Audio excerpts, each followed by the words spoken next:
నమస్తే, welcome to Suvarna media.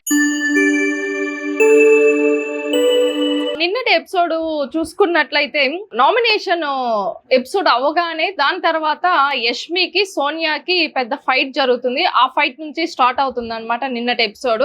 ఆ episode లో యష్మి ఆర్గ్యుమెంట్స్ సూపర్ అనిపించాయి. ఒక్కొక్క పాయింట్ హైలైట్, అసలు బుల్లెట్లు లాగా దూసుకోబోయాయి సోనియా మీద. సోనియాకి ఇంకా మాట్లాడే ఛాన్స్ కూడా ఇవ్వలేదు యష్మి. అయితే కరెక్ట్ గా ఆడియన్స్ పాయింట్ ఆఫ్ వ్యూలో సోనియా మీద ఎలాంటి అభిప్రాయం ఉందో, ఆడియన్స్ యాజ్ అ ఆడియన్స్ గా సోనియాని చూసిన వాళ్ళు ఏమనుకుంటున్నారో పర్ఫెక్ట్ గా యష్మి అలాంటి ప్రశ్నలే, అలాంటి వాదన అయితే సోనియాతో చేసింది. నువ్వు అస్సలు గేమ్ ఆడట్లేదు, నిఖిల్ని పృథ్వీని ముందు పెట్టి నువ్వు వెనక ఆడుతున్నావు, వాళ్ళని వాడుకుంటున్నావు.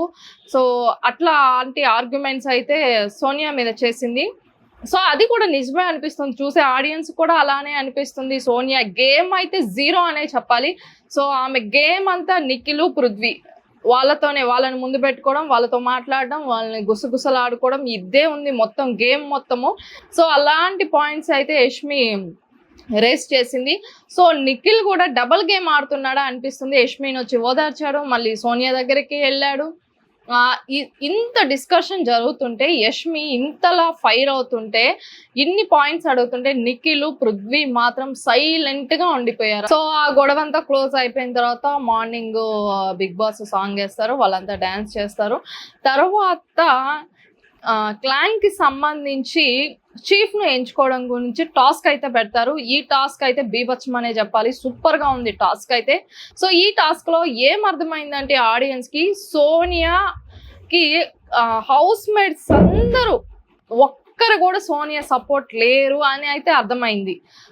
ఓన్లీ నిఖిల్ పృథ్వీ తప్ప సోనియాని ఇష్టపడే వాళ్ళు, సోనియా కోసం గేమ్ ఆడేవాళ్ళు ఒక్కరు కూడా లేరనిపించింది.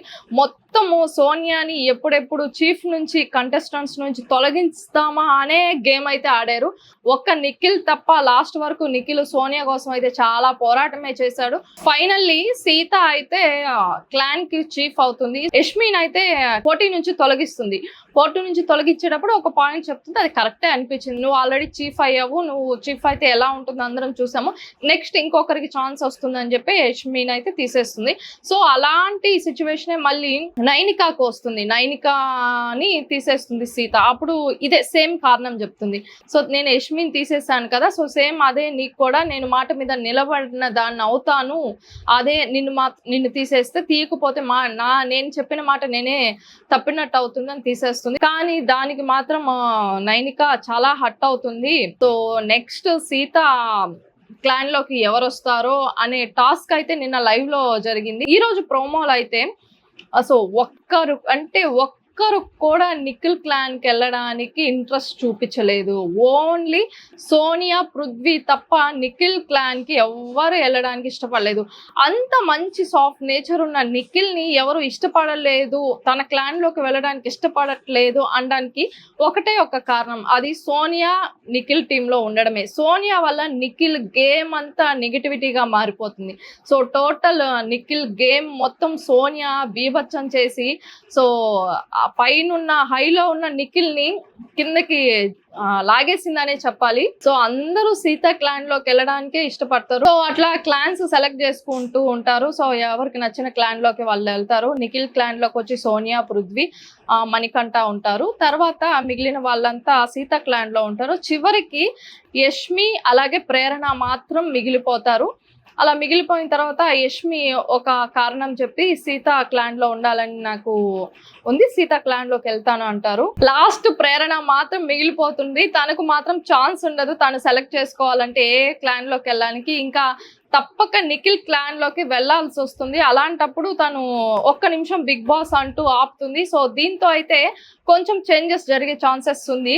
సో లైవ్ లో చూసుకుంటే యష్మి, నేను ఓకే తన కోసం, ప్రేరణ కోసం సాక్రిఫైస్ చేసి నిఖిల్ క్లాన్ లోకి అయితే యష్మి వెళ్తుంది. లాస్ట్ కి ఫైనల్ గా క్లాన్స్ అయితే ఇట్లా ఏర్పడతాయి. ఇదండి నిన్నటి బిగ్ బాస్ యొక్క హైలైట్స్. సో లైవ్ కూడా జరుగుతూ ఉంది. సో మా వీడియోస్ కానీ మీకు నచ్చినట్లయితే తప్పకుండా లైక్ చేయండి, షేర్ చేయండి. మరొక బిగ్ బాస్ అప్డేట్స్ మళ్ళీ కలుసుకుందాం. చూస్తూనే ఉండండి సువర్ణ మీడియా. కెమెరామెన్ శంకర్తో మీ సుమబిందు.